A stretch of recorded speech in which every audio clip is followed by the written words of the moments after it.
নমস্কার বন্ধুরা, সবাই কেমন আছেন? ভালো আছেন তো? আজকে নতুন একটা রেসিপি নিয়ে চলে এসেছি। আজকে করব শিঙি মাছ দিয়ে আলু দিয়ে পাতলা করে ঝোল। তার জন্য প্রথমে শিঙি মাছে আমি একটু নুন হলুদ মাখিয়ে নিলাম। তোমরা যদি চাও তাহলে একটু তেলও মাখিয়ে নিতে পারো, তাহলে ফুটবে না। আমি কিন্তু ঢাকা দিয়ে দিয়ে ভাজি বলে সেই জন্য আর তেলটা দিলাম না। এই দেখো, ঢাকাটা দিয়ে দিলাম, তাহলে আর ফুটবে না। আর যখন খুলবে তখন গ্যাসটাকে একদম কমিয়ে দেবে, তাহলে আর সম্ভাবনাই থাকবে না ফোটার। কিন্তু শিঙি মাছটা কিন্তু খুব কড়া করে না ভাজাই ভালো, কেননা তাহলে ভালো ঝোলটা ঢোকে। এটা এমনিতেই তো একটুখানি মাছটা শক্ত শক্ত, সেই জন্যে মাগুর মাছটা যেমন নরম হয়, শিঙি মাছটা দেখবে অতটা সফট হয় না। যাই হোক, সেই জন্য একটু কম কম ভাজাটাই ভালো। আমার ভাজা মোটামুটি হয়ে গেছে। এবার দেখে নাও মশলাটা কী কী দিচ্ছি। আমি লম্বা লম্বা করে আলু কেটে নিয়েছি, রসুন আর অল্প একটু আদা। এবার যেটা ইম্পর্টেন্ট সেটা হচ্ছে জিরে। আমি জিরে দেব অল্প পরিমাণ, কেননা এটা কিন্তু বেশি দেবে না, অল্প পরিমাণই দেবে, শুধুমাত্র ফ্লেভারটা নেওয়ার জন্যে। আমার আলুগুলো লাল লাল করে ভাজা হয়ে গেছে। তোমরা এখন নতুন আলু তো লাল লাল করেই ভাজবে, নাহলে কিন্তু গলে যাবে আলুটা। আমি সামান্য একটু নুন দিয়ে দিলাম, অল্প একটু হলুদও দিয়ে দেবো, আর লঙ্কা গুঁড়োটাও দিয়ে দেবো। তোমরা চাইলে একটুখানি কম লঙ্কা গুঁড়ো দিতে পারো, কেননা এটাতে কিন্তু খুব ঝাল হবে।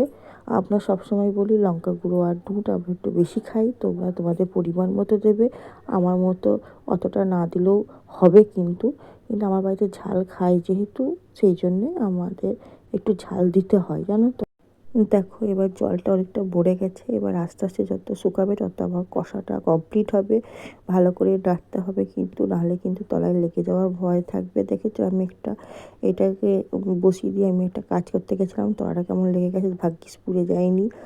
যাই হোক, মশলাগুলোকে আবার চেঁচে দিয়ে দিলাম ঠিক করে। দেখতে তো খুব সুন্দরই হয়েছে, জানি না খেতে কেমন হবে, খাওয়ার পরই বুঝতে পারবো কেমন হবে। মশলাগুলো ভালো করে কিন্তু আশেপাশে থেকে চেঁচে দেবে, নাহলে কিন্তু এগুলো পুড়ে যায় তাড়াতাড়ি। মশলাটাতে কিন্তু এবার তেল ছিঁড়ে গেছে আমার, দেখো খেয়াল করে।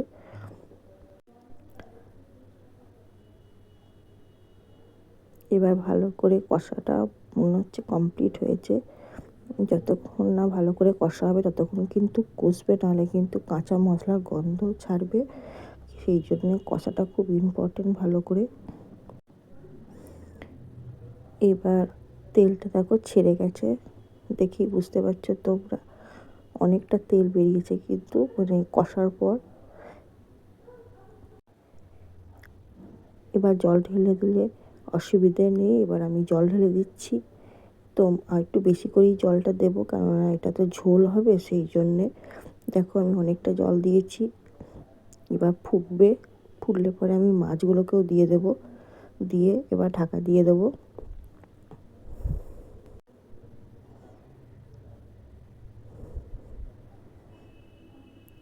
ঢাকাটা দিয়ে দিলাম। এবার মাছটা সিদ্ধ হয়ে গেছে। এবার আমি ভালো করে নাড়িয়ে নিচ্ছি। এবার আমি নামিয়ে নেব।